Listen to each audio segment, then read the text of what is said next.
But the first thing I'm going to read is my piece from NANO Fiction, The Dive. I'll get right into it. Our grandfather gyrates skinless on the diving board, holds his arms out, jumps in.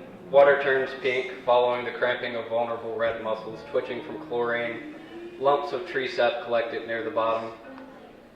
Grandfather finds the shallow end and wades up the stairs, looks at his grandchildren. A loose white strap of tendon stretched over where his testicles should be. We take turns wrapping his thick, hairy skin over our torsos.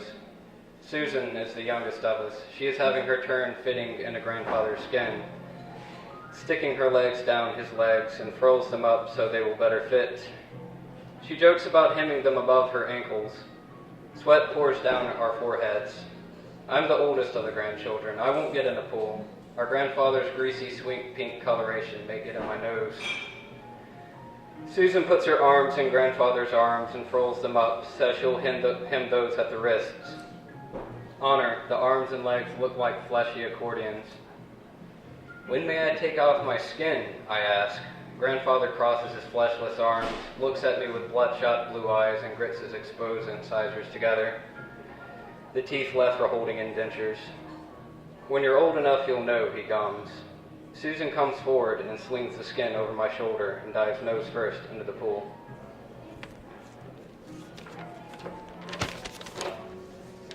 And now that the gross stuff is out of the way. This is a piece from, I'll call it the Mississippi Review Online. It's had like several name changes over the past couple of years. This is the circus. And I'll get into this one. I don't really have a whole lot to say about them, by the way. I'm not very good at that sort of thing. I just do it. Just write it. Our mom weighed 700 pounds when we were still from Mississippi, shelling purple hulls Dad brought home from the watermelon man. We asked him about watermelons, and he said, yeah, they're still making. Mom closed the purple lid on her portable couch grill, and hamburger grease poured down into the plastic dish. Next year, Dad said, and always, come help me out under the shed. My brother Romney was taught early to water the dogs and spray around the fence so he wouldn't have to ride too close to the mower. Dad wanted us to be ready for when he was gone. Taught me how to wear the big apron and use the workbench, sharpen the lawnmower blade on the bench grinder. Hold this up, he said, sweat beating down his nose. Help me. I lifted dog boxes the most. He fastened the bolts, hammered the cement nails, drilled through the tin paneling, and I promise that sort of drilling isn't the quiet kind. Inside, Mom grilled chicken with the couch grill. She did everything in the living room except the dishes. Sometimes everyone else did the dishes. It'll be hell getting into the bathroom, Dad would say. At the time, bathroom was only an excuse for us to leave. Across the road, a clown living in a circus tent walked the tightrope between two knotted pines, juggled Siamese cats, built fires, and hosted Monday night football get-togethers. His yard always smelled like smoke. His smoke always drifted westward into our yard. Our Bahia yard, when it didn't smell like smoke, tasted of pine sap and hot mud. Something like body odor always wafted up from the furrow between our front steps and the screen door.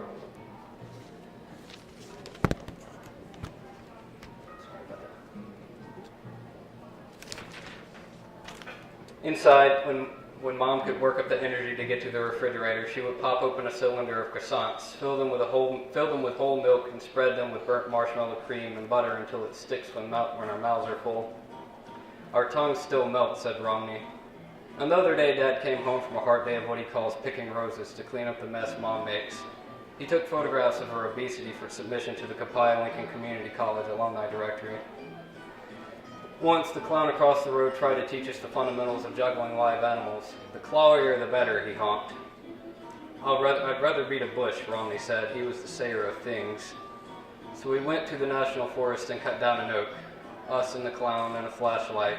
Stacked the logs, and in a month they were dry enough for burning. He invited Dad to a limb burning, who was happy to come by and have a drink, and Mom, who couldn't get up anyway. She was so busy poring over new recipes to try over the portable couch grill. By now, her skin must be grafted to the couch. Scissors might work, or the same scalpel they use to cut away warts and cancer spots. You know any good jokes? Dad asked the clown across the fire. It cracks the loudest when he speaks, sometimes so loud that he has to repeat himself. And that's anywhere, not just out behind a clown's tit in the pine trees. Romney always got nervous when Dad spoke.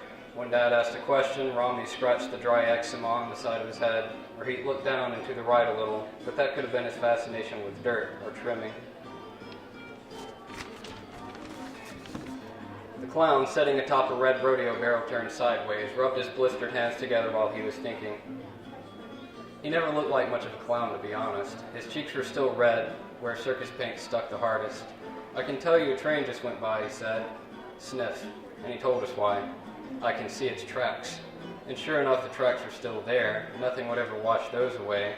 They stretched out into the empty woods, empty dark, weeds wrapping over their cracked ties and disintegrating ballasts. When we were kids, I asked Romney where he thought they went. "Someplace special," he had said. "Anything must be better than this." Dad burped. That meant he was having a good time. "What about you?" he said, kicking the tracks with his unsingeable steel-toe boots, looking towards me, just me, with sunken, glassy eyes. But I never knew any good jokes, not like the clown. Mom taught us to keep a better track of time, and it was getting late. I looked at Romney, and he looked down at the dirt, or the trimmings, the earth being so splotchy and inconsiderate these days.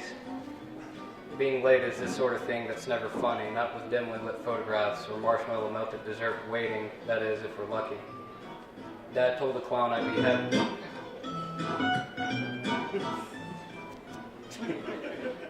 I like it. Dad told the clown I'd be happy to join the circus one day, get out of this place. The clown, he watched the fire, wiggled his ears, and when the rusty squeak sounded over the tracks, he perked up. A handcar pumped out of the dark, derelict and settled. The clown offered Romney a cigar, and they lit up, jumped the handcar, and rode out into the dark. I heard Romney cough, never being much of a smoker, and that was that.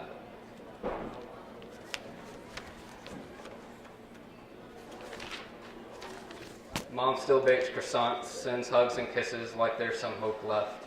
Dad doesn't keep dogs much anymore. Takes photographs when he can of Mom, the unused tent, the smoke that still rises in ribbons and creeps into our yard, the tracks that seem to fade a little more every day, and that's why, he says, he takes so many pictures of us and everything else.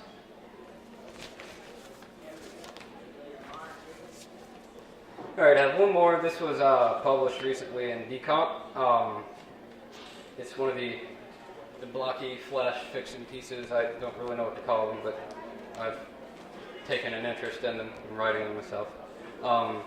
This is called Rain, and this is the last thing I'll read tonight, today, whatever it is outside.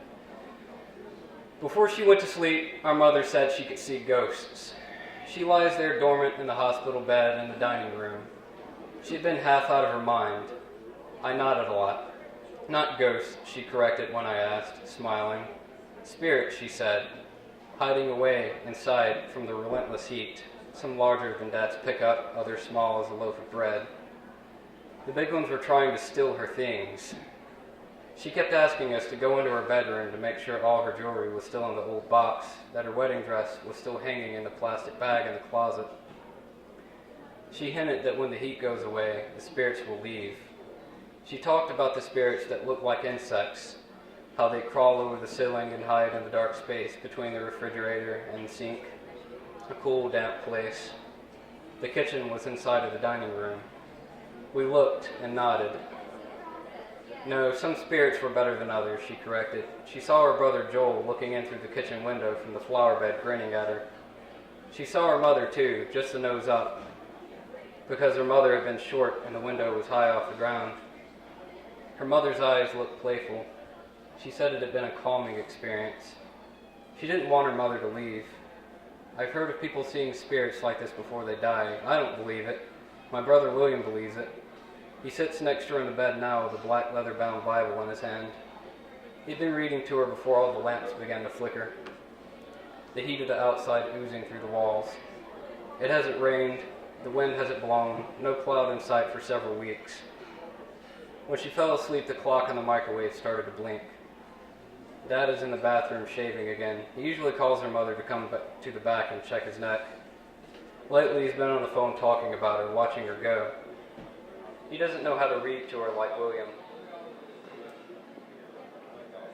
My brother puts the Bible on the table.